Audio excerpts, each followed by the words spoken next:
Hi மக்களே, வணக்கம். So இப்போ நம்ம என்ன பார்க்க போகிறோம்னா, எப்போதும் போல தான் தமிழ்நாடு எலெக்ஷன் தான். எலெக்ஷன் முடிவு வரைக்கும் இதே நியூஸ் தான். ஸோ மக்களே, ஓட் ஃபார் டிவிகே விசில் சின்னம்.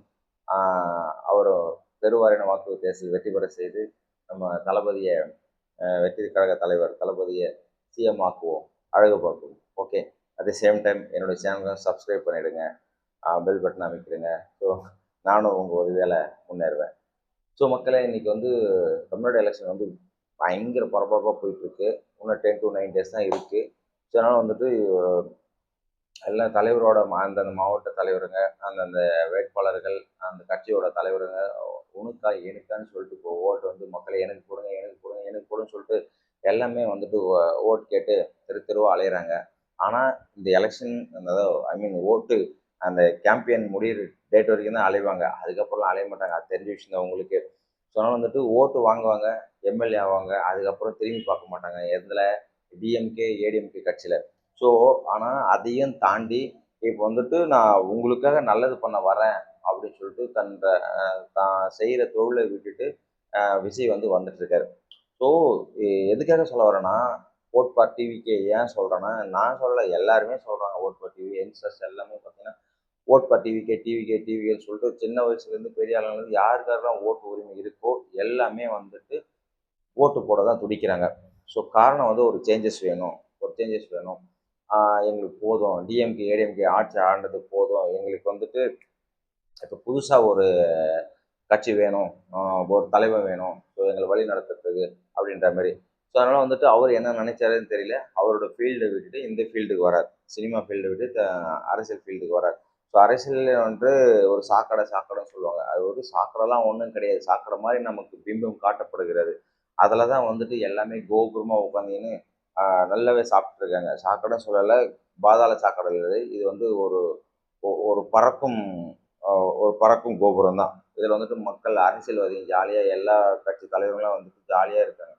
யார் ஜாலியாக இருக்காங்கன்னு சொல்லும்போது, ஒரு எலெக்ஷன் நின்று ஜெயிச்ச எம்எல்ஏ ஆகட்டும், இல்லை கட்சி தலைவனாகட்டும், ஒரு கட்சியில் இருக்கவங்க எவன் ஏழையாக இருக்கான்? ஏழையாக இருந்தவங்க எல்லாம் செத்து போயிட்டாங்க.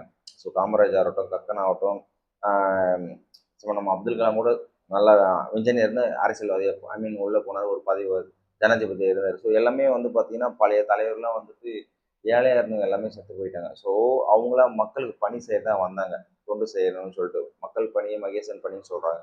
ஸோ அதனால் அவங்க அவங்க லெவலுக்கு இப்போ யாருமே கிடையாது, அதான் உண்மை. ஆனால் இப்போது அவங்க ஏழையாகவே இருந்து, அரசியல் ஏழையாகவே செத்து போயிட்டாங்க. பேங்க் பேலன்ஸ் எல்லாமே அப்படியே போயிட்டாங்க. ஸோ ஆனால் இப்போ இருக்கிற தலைவர்கள்லாம் பார்த்தீங்கன்னா ஏடிஎம்கே தலைவராகட்டும், டிஎம்கே தலைவராகட்டும், ஸோ ஜெயலலிதா கிட்டே நிறைய பணம் இருந்து, எம்ஜிஆர் நிறைய பணம் இருந்தது. ஸோ அவங்க எல்லாமே ஆட்சி ஆண்டு மாண்டு போயிட்டாங்க. ஆனால் இப்போ இருக்கிற டிஎம்கே தலைவராகட்டும், ஸோ ஏடிஎம்கே பொதுச் செயலர் அவராகட்டும், பழனிசாமி அவராகட்டும், ஸோ எல்லாருமே பணம் கட்டாக வச்சுருக்காங்க, கோடி கோடியாக வச்சுருக்காங்க. இவங்க சொல்கிற நம்பிக்கை, இவங்களுக்கு தான் சொல்கிற நம்பிக்கை கிடையாது. சேம் கேட்டகரி தான் கலைஞர், அப்படி வாழ்ந்துட்டு போனார்.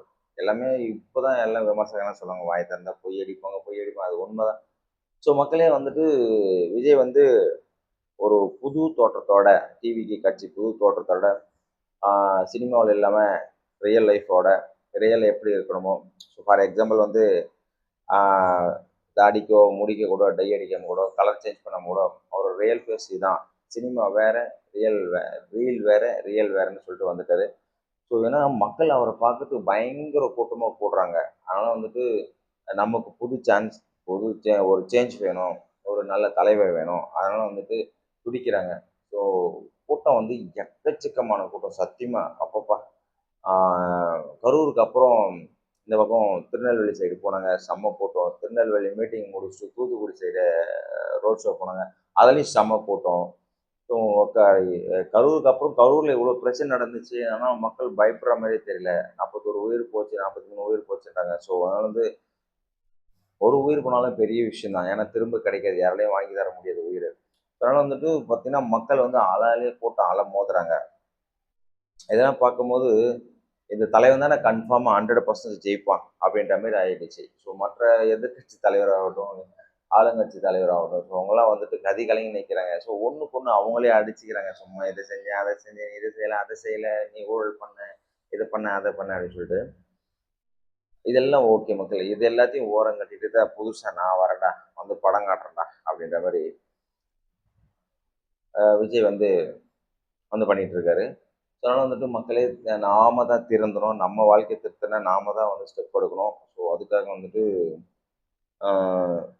நம்ம ஸ்டெப் எடுத்து நமக்கு புது லைஃப் வேணும் அப்படின்னா கண்டிப்பாக வந்துட்டு விஜய்க்கு ஓட்டு போட்டு தான் ஆகணும்.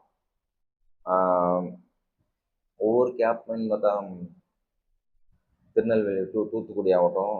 ஸோ இப்போது நேற்று எஸ்டர்டே நடந்து பார்த்தீங்கன்னா திருப்பூர் என்ன கூட்டன்ற அடிச்சு நவுத்திட்டாங்க. ஸோ அதனால் வந்துட்டு எவ்வளோ தான் பேரிகேடை போட்டு தடுத்தாலும் சரி சேம் அதே கோயம்புத்தூர் ஏர்போர்ட்ல இருந்து அவர் வந்துட்டு அவர் பேச வேண்டிய திருப்பூர் இடம் இருக்கிற வரைக்கும் கொங்கு மண்டலம் சொல்லிட்டு என் நெஞ்சில் குடியிருக்கும் கொங்கு மண்டல மக்களே, திருப்பூர் மக்களே அப்படின்னு சொல்லிட்டு அடித்து துவம்சம் பண்ணிட்டாரு. சொல்கிறதுக்கு வார்த்தையே இல்லை, அவ்வளோ கூட்டம் அலமோது. பட் ஆனால் மறுபடியும் இவ்வளோ கூட்டம் சேரதுனால வந்து பார்த்தீங்கன்னா அடிக்கிற வெயிலில் பயங்கரமான ஹீட்டு, வெயில் ஓவராக காஞ்சாலே காற்று இருக்காது. ஸோ அதனால் வந்துட்டு ஹெல்த் வீக் இருக்கிறவங்க எல்லாம் டப்பு டப்புனு மயக்கம் போட்டு விழுந்துறாங்க. மெயினாக என்னென்னா தண்ணி கொண்டு போகணும். நம்ம வந்துட்டு அவங்க மாநாடு போட்டாங்கன்னா தண்ணி சாப்பாடு எல்லாம் கொஞ்சம் மெயினாக தண்ணி ஏற்பாடு பண்ணி தருவாங்க, நிழல் ஏற்பாடு பண்ணி தருவாங்க, ஓகே. பட் இப்போ வந்து ரோட் ஷோ தான் பண்ணுறாரு. ரோட்டில் நின்றுட்டு வேன் நின்றுட்டு பேசிட்டு போயிடுவாங்க. ஸோ அவங்களுக்கு கொஞ்சம் கொஞ்சம் தண்ணி எடுத்துட்டு வருவாங்க. இப்போ அங்கே மீட்டிங் போட்டவங்க எல்லாருக்கும் தண்ணியும் தர மாட்டேங்கிறாங்க. இப்போ யாருமே தரல. டிவிக்கு ஆகட்டும், டிஎம்கே ஆகட்டும், ஏடிஎம்கே ஆகட்டும், தண்ணி பாட்டில் யாரும் தர மாதிரி தெரியல. ஸோ நம்ம சேஃப்டிக்கு மக்களே, நம்ம சேஃப்டிக்கு நாம தான் தண்ணி கொண்டு போகணும். ஏன்னா வெயிலில் மீட்டிங் போகிறாங்க, நைட்டில் கூட மீட்டிங் இல்லை, டேயில் தான் அனுமதி கொடுக்குறாங்க விஜய்க்கு. ஸோ அதனால் வந்துட்டு நம்ம விஜய் பார்க்க போகிறோம், அவர் பேசுறதுக்கு கேட்க போகிறோம் அப்படின்னா ஒரு தலைவன் வரான், நம்மளை நம்பி தான் வரான், ஓகே, டசன்ட் மேட்டர். ஸோ நம்மளை நம்பி தான் வரான், நமக்கு உசுறு முக்கியம். உசுறு இருந்தால் தான் நம்ம எல்லாத்தையும் பார்க்க முடியும். அதனால் உசுறு முக்கியன்றதுனால நாம தான் தண்ணி கொண்டு போகணும், நாம தான் சாப்பாடு கொண்டு போகணும். நம்ம உசுரை நாம தான் பார்த்துக்கணும். நம்ம உசுரை யாரும் பார்க்க மாட்டாங்க. நம்ம உசுரை காப்பது நம்ம கையில் தான் இருக்குது. அதனால் மக்களே, விஜயை பார்க்க போகலாம், நல்ல விஷயம் தான், இல்லைன்னு சொல்ல. பட் அதே சேம் டைம் வந்து தண்ணி பாட்டில் கொண்டு போகணும். எல்லாமே பார்த்தீங்கன்னா நேற்று மயக்கம் போட்டு விழுந்து ஒரு 10 பேர் மயக்கம் போட்டு சொல்லிட்டு தூக்கிட்டு போகிறாங்க. இது எல்லாமே பார்த்தீங்கன்னா தலைவர் விஜய்க்கு வந்து பிளாக் மார்க் தான். அதனால் வந்துட்டு அவருக்கு பிளாக் மார்க் இல்லாமல் 100% 200% குட்டாகவே போனால் மக்கள் கையில் தான் இருக்குது. மக்களை சந்திக்க தான் வராரு, மக்களுக்காக உழைக்க தான் வராரு, மக்களுக்கு பணி செய்ய தான் வராங்க, மக்கள் நல்லது செய்ய தான் வராங்க, எக்ஸெட்ரா எக்ஸெட்ரா எக்ஸெட்ரா.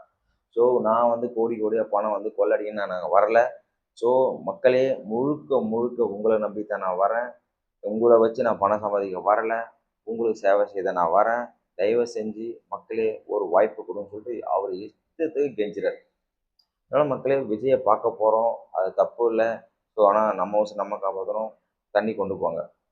ஸோ நேற்று வந்து பார்த்தீங்கன்னா கோயம்புத்தூர் டு திருப்பூர் போனார், மீட்டிங் பேசினார். பட் அவரோட டைமிங் பார்த்தீங்கன்னா ஷார்ட்டாக தான் இருக்குது. ஐ மீன் டைம் லென்த்தை கொடுக்குறாங்க, மீட்டிங்க்கு கொடுக்குறாங்க. பட் அவர் பேசுகிற டைம் வந்து ஷார்ட்டாக தான் இருக்குது. சும்மா ரொம்ப பேசிகிட்டு இருக்காமல் 10 நிமிஷம் இல்லைன்னா 20 நிமிஷம் இதுக்குள்ளே மட்டும்தான் பேசுகிறாரு. அதுக்குள்ளேயே வந்து பேப்பர் எடுத்துக்கிறாங்க, என்ன செய்ய போகிறன்றதை சொல்கிறாங்க. எல்லாமே சொல்கிற மாதிரி தான். குறிப்பாக சொல்லணும்னா வந்து விஜய் வந்து முழு அரசியல்வாதியாக மாறியாச்சு. முழு சந்திரமுகியாக மாறுற மாதிரி முழு அரசியல்வாதியாக கண்டிப்பாக விஜய் மாறிட்டார். ஏன்னா நெல் குவிண்டலுக்கு 3500, கரும்புக்கு 4500, விவசாய கடன் தள்ளுபடி, நெசவாளர்களுக்கு கரண்ட்டு வந்து 500 யூனிட் ஃப்ரீ, அப்புறம் நூல் நூல் சம்மந்தப்பட்ட மிஷின்கள் ஃப்ரீ, சும்மா எக்ஸட்ரா எக்ஸட்ரா நிறைய ஃப்ரீ தர ஆரம்பிச்சிட்டார். ஸோ இதில் வந்து அப்புறம் இன்சூரன்ஸ் 20 லட்சம் இன்சூரன்ஸ் அப்படின்னு சொல்லிட்டு ஒவ்வொரு மாவட்டத்துக்கும் தனித்தனியாக ஒரு லிஸ்ட்டு போட்டு, ஸோ அதனால் வந்துட்டு பக்காவாக பண்ணிகிட்ருக்காரு. விஜய் வந்து எது சாத்தியமோ அதை வந்துட்டு மக்களுக்கு அறிவிக்க ஆரம்பிச்சிட்டாரு. ஸோ இது வந்து ஒரு நல்ல விஷயந்தான். பட் எல்லாமே வந்து நிறைய ஃப்ரீன்னு சொல்லும்போது மக்கள் நாங்கள் யோசிக்கிறவங்க, என்னடா இவர் பழைய அரசியல்வாதி மாரியே சொல்கிறாரு அப்படின்னு சொல்லிட்டு கொஞ்சம் ஜர்க்காக வாய்ப்பு இருக்குது. ஸோ தலைவர் வந்துட்டு கொஞ்சம் பார்த்து அறிக்கை விடணும். என்னை பொறுத்த வரைக்கும் கண்டிப்பாக 100% டிவிகே தலைவர் வின் பண்ணுறதுக்கு சான்சஸ் இருக்குது. அது மக்கள் கையில் தான் இருக்குது. மக்களே, விஜய் சாரை பார்க்க போகிறது நல்ல விஷயம் தான். அவர் பேசுறது லைவாக கேட்கணுன்றது நல்ல விஷயம் தான். மைக்கில் பேசுகிறது. ஸோ இப்போ நமக்கு வந்து நிறைய வாய்ப்புகள் இருக்குது. டிவியில் பார்த்துக்கலாம், மொபைலில் பார்த்துக்கலாம், ரேடியோவில் கேட்கலாம், எக்ஸட்ரா எக்ஸட்ரா. வெயிலில் போயிட்டு உயிரை கொடுத்து தான் அந்த மீட்டிங்கில் அட்டன் பண்ணி விஜயை பார்க்கணுன்னு கட்டாயம் இல்லை. அவரை பார்க்கறதுக்கு நிறைய வழிகள் இருக்குது. ஸோ நேரடியாக பார்க்கணும்னு சொல்லிட்டு போகிறீங்க, பாதுகாப்பாக போகிறீங்க. விஜய் வந்துட்டு நல்லது செய்யறதுக்காக தான் வராரு. வரட்டும். மக்களே சிந்திச்சு செயல்படுங்க. நம்பிக்கையோட இருங்க. விஜய் சொல்ற மாதிரி நம்பிக்கையோட இருங்க. வெற்றி நிச்சயம். ஸோ அது கரெக்டான விஷயம் தான். ஆனால் விஜய் சார், ஸோ நீங்கள் வந்துட்டு அதான் தி டே ஆஃப்டர் டுமாரோ, அதான் நேற்று சொன்னார், இன்னைக்குல நாளைக்கு 16ஆம் தேதி அவங்க அந்த அறிக்கை வந்து ஒரு புக்கை வெளியிடுறாங்க. டிஎம்கே விட்டாங்களே, எங்கள் புக்கு தான் ஹீரோ, அப்படி ஹீரோ இல்லை ஹீரோயின் அப்படின்னாரு ஸ்டாலின். அது மாதிரி ஒரு ஹீரோவை வெளியிடுறாரா இல்லை ஹீரோயினை வெளியிடுறாரா தெரியல. நாளைக்கு தான் பொறுத்து வந்து பார்ப்போம். இதில் வந்து பார்த்தீங்கன்னா ஹைலைட்டான விஷயம், ஒரு வருஷத்துக்கு தாய்மார்களுக்கு வந்து 6 சிலிண்டர் ஃப்ரீயாக தர சொல்லிடுறாங்க. இதுவே பல கோடி நஷ்டம்தான். அது போக பஸ்ஸு, தமிழ்நாட்டில் எங்கே போனாலும் எல்லா பஸ்லையும் ஃப்ரீ. அதுவும் பெருத்த நஷ்டம் தான். ஏன்னா டிரைவருங்க கண்டக்டர் சும்மாவே வேலை பார்க்க மாட்டாங்க. எல்லாமே ஓட்ட உடச்சல் பஸ்ஸாக தான் ஓடிட்டு இருக்கோம். ஆல்ரெடி பல கோடி பல லட்சம் கோடி கடன். இவர் வேறு சொல்லியிருக்கு அறிக்கையில் பார்த்தா இது ஒரு பல லட்சம் கோடி கடன் ஆகும். ஆக முதல்ல தமிழ்நாடு கடனில் தான் மிதக்கின போகுமா கண்டி, கடனை மீண்டு வரது எப்படின்னு தெரியல.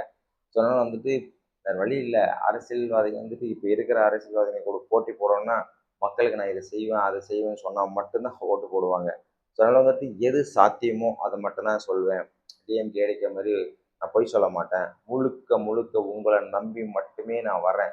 ஏன் அவர் திருப்பி திருப்பி அதே ரிப்பீட் பண்ணுறாருன்னா, தயவு செஞ்சு என்னை தோற்கடிச்சிடாதீங்க. ஓட்டு போட்டு என்னை வின் பண்ணுவீங்க. நான் உங்களுக்காக நல்லது பண்ண தான் வந்திருக்கேன். நான் ஜெயிக்கணும், என் கூட இருக்கிற வேட்பாளர்கள் எல்லாமே ஜெயிச்சா தான் நான் சிஎம் ஆக முடியுன்றத அவர் சொல்லாமல் சொல்கிறார். கண்டிப்பாக நான் சிஎம் ஆகியே தீரணும், உங்கள் கையில் தான் இருக்குது, நீங்கள் தான் என்னை ஜெயிக்க வைக்கணுன்றத திருப்பி திருப்பி அதான் சொல்கிறேன். நான் உங்களை நம்பி தான் வந்திருக்கேன், உங்களை நம்பி தான் வந்திருக்கேன். ஏன் சொல்கிறேன்னா இதுதான் காரணம். ஸோ திருப்பி திருப்பி சூசகமாக சொல்கிறத அதை நம்ம தான் புரிஞ்சுக்கணும். அது அரசியலில் சாணக்கியத்தனம்னு சொல்லுவாங்க. ஸோ கம்பல்சரி மக்களே ஓட்டு போடுங்க டிவிக்கு. நமக்கு நல்லது நடக்கணும், நல்லா இருக்கணும், லைஃப் நல்லா இருக்கணும், தமிழ்நாடு லைஃப் நல்லா இருக்கணும். கண்டிப்பாக டிவிக்கு விஜய்க்கு தான் ஓட்டு போடுவோம். மக்களே அவர் கேட்குற விதம் இருக்க. ஸோ அவரை அவரை தேடி பல பேர் சான்ஸ் கேட்டு வருவாங்க. ப்ரொடியூசர் ஆகட்டும், டைரக்டர் ஆகட்டும், எக்ஸட்ரா எக்ஸட்ரா ஆட்கள் வந்துட்டு ஒரு சான்ஸ் கொடுங்க ஒரு சான்ஸ் கொடுங்கன்னு சொல்லிட்டு விஜய் பின்னாடி தெரிஞ்ச காலம் போய் இப்போ மக்கள் பின்னாடி விஜய் ஒரே ஒரு சான்ஸ் கொடுங்க, ஒரே ஒரு சான்ஸ் கொடுங்க, நான் சிஎம் ஆகிக்கிறேன், அதுக்கப்புறம் நான் உங்களுக்கு நல்லது பண்ணுறேன், பண்ணது கேட்கலன்னா என்ன வந்து கேளுங்க அப்படின்ற மாதிரி குட்டாக திங்க் பண்ணி பேசிகிட்டு இருக்காரு. ஸோ மக்களே, விஜய் வந்துட்டு நம்மளை நம்பி தான் வந்திருக்காரு, உங்களை நம்பி தான் நம்மளை நம்பி தான் வந்திருக்காங்க. ஸோ அடுத்தடுத்த மீட்டிங் விஜய் போட்டோம். ஸோ இன்னும் 9 நாளாக 10 to 9 days தான் இருக்குது. எலெக்ஷன் பயங்கர டஃப்பாக போயிட்டுருக்கு. ஸோ மக்களே சிந்தித்து செயல்படுங்க. ஒரு நல்லவனை தேர்ந்தெடுங்க. அவங்கவுங்க தொகுதியில் எம்எல்ஏ நல்ல எம்எல்ஏ தேர்ந்தெடுங்க. நல்லவன் தான் சிஎம் நாட்டுக்கு வரணும். ஸோ அதனால் ஓட் ஃபார் டிவிக்கே ஒரு புதிய தலைமை செயலாகவும் இருக்கணும். ஒரு புதிய தலைவர், ஒரு புதிய தமிழ்நாடு, ஒரு புதிய சிஎம் படைக்கணும். அது வந்து டிவிகே விஜயால் மட்டும்தான் முடியும். மக்களே ஓட் ஃபார் டிவிகே. விசில் சின்னம் வெற்றி நிச்சயம். மக்களை சிந்தித்து செயல்படுங்க. விசில் சின்னத்தில் ஓட்டு போடுங்க. ஓட் ஃபார் டிவிகே வெற்றி நிச்சயம்.